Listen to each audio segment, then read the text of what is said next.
Assalamualaikum warahmatullahi wabarakatuh.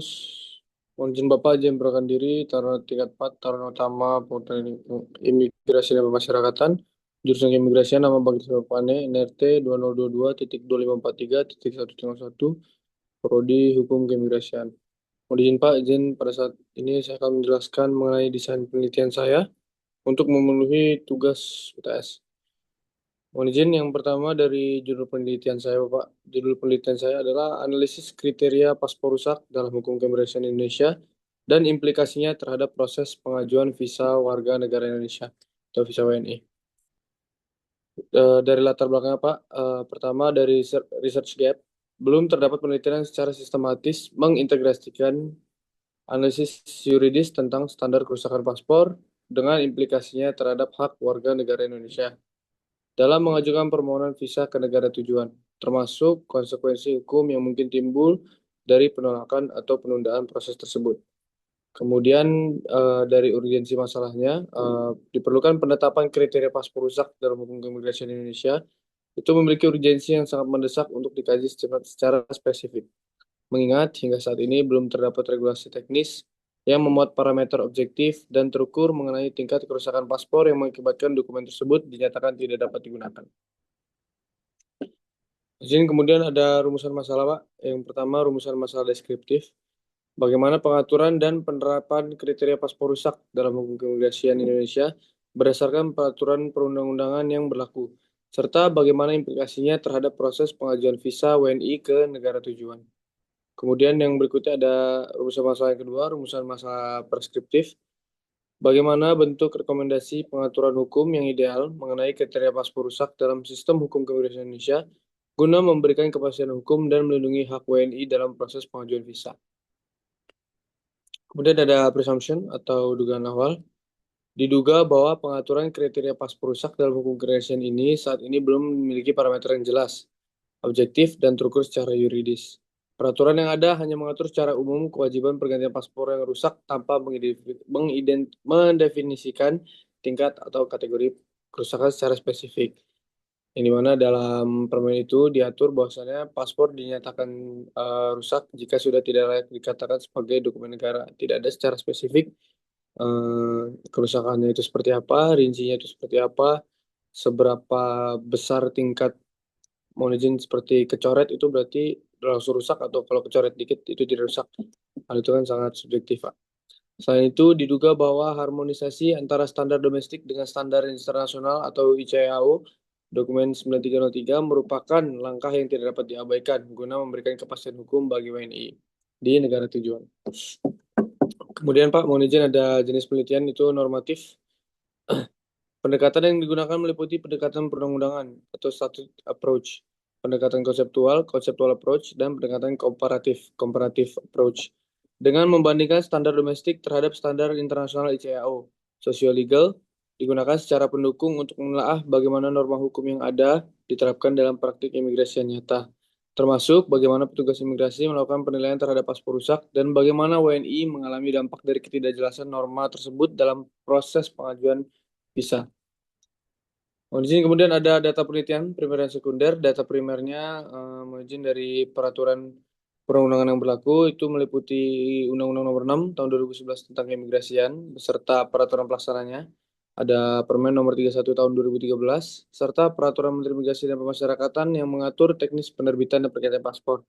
Kemudian yang kedua ada dokumen resmi internasional terutama dari ICAO Doc 9303 Machine Readable Travel Documents sebagai standar internasional kondisi fisik dokumen perjalanan.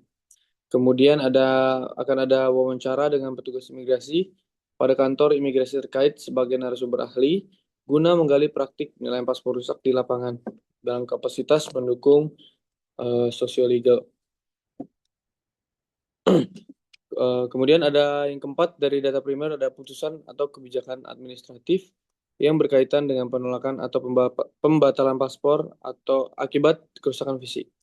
Kemudian untuk data sekunder Pak, yang pertama ada bahan hukum primer, itu seluruh produk legislasi dan regulasi yang relevan dengan keimigrasian dan dokumen perjalanan. Kemudian ada bahan hukum sekundernya dari buku teks hukum keimigrasian, jurnal ilmiah hukum nasional dan internasional, disertai tesis dan hasil penelitian terdahulu yang berkaitan dengan dokumen perjalanan, paspor, dan hukum keimigrasian. Kemudian ada bahan hukum tersiernya nanti dari kamus hukum, ensiklopedia hukum, dan sumber referensi pendukung lainnya. Mohon izin untuk berikutnya Pak, ada teori hukum atau grand teori. Yang pertama ada teori kepastian hukum dari Gustav Radbert. Digunakan untuk menganalisis sejauh mana pengaturan kriteria paspor rusak dalam keimigrasian Indonesia telah memberikan kepastian, kejelasan, dan konsistensi norma bagi WNI maupun aparat pelaksana. Ketiadaan parameter objektif tentang kerusakan paspor merupakan persoalan kepastian hukum yang menjadi inti penelitian ini. Kemudian yang kedua ada teori perlindungan hukum dari Philippus M. Hajon, digunakan untuk mengkaji apakah regulasi yang ada telah memberikan perlindungan hukum yang memadai bagi WNI, baik secara preventif atau pencegahan kerugian maupun represif pemulihan hak dalam konteks potensi penolakan visa WNI di negara tujuan akibat kondisi fisik paspor. Kemudian yang ketiga ada teori perundang-undangan dan pembentukan norma dari Hans Kelsen dan Stephen Bau teori, digunakan untuk memetakan hierarki norma yang mengatur dokumen perjalanan dan menemukan letak kekosongan norma yang perlu diisi melalui instrumen hukum yang tepat. Kemudian ada teori pendukung. Yang pertama ada teori kebijakan publik dari William N. Dunn.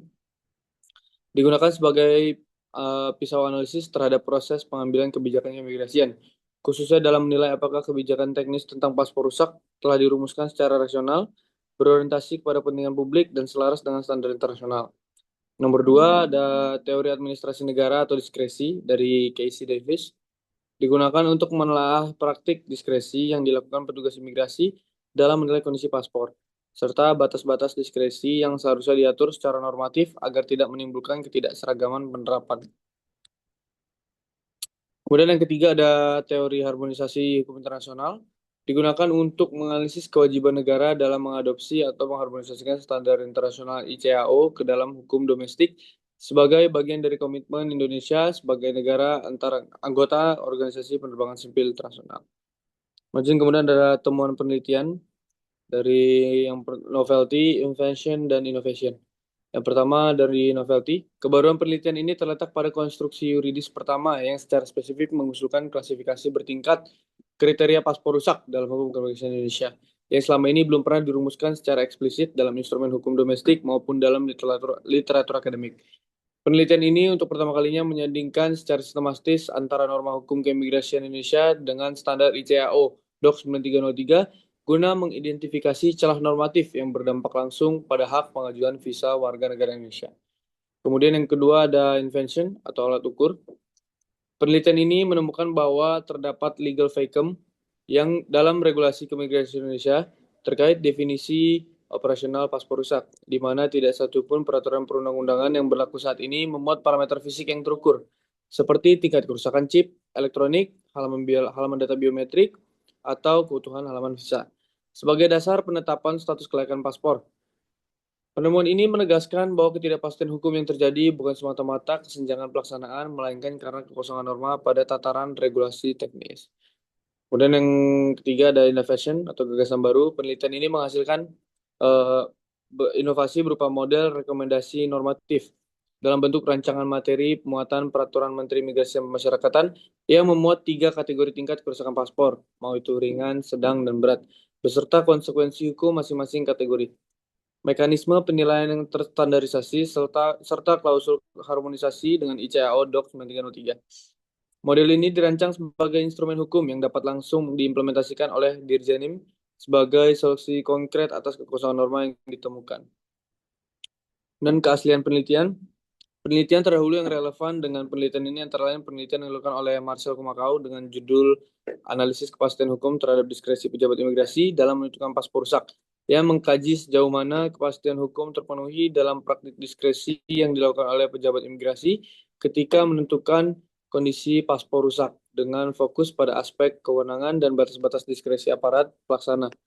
Selain itu, terdapat pula penelitian dilakukan oleh Thessalonica Gloria S. dengan judul Pengaturan Hukum yang Komprehensif terkait standarisasi ketentuan paspor di Indonesia, yang membahas perlunya pembentukan regulasi yang lebih lengkap dan terstandarisasi mengenai kriteria paspor rusak dalam sistem hukum keimigrasian Indonesia. Meskipun kedua penelitian tersebut memiliki relevansi tematik dengan penelitian ini, keduanya belum mengintegrasikan analisis yuridis mengenai kriteria paspor rusak dengan implikasinya secara langsung terhadap proses pengajuan visa WNI ke negara tujuan, serta belum mengusulkan model rekomendasi normatif yang selaras dengan standar ICAO Doc 9303.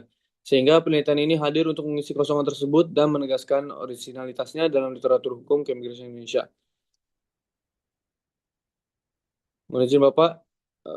Siap, terima kasih Bapak.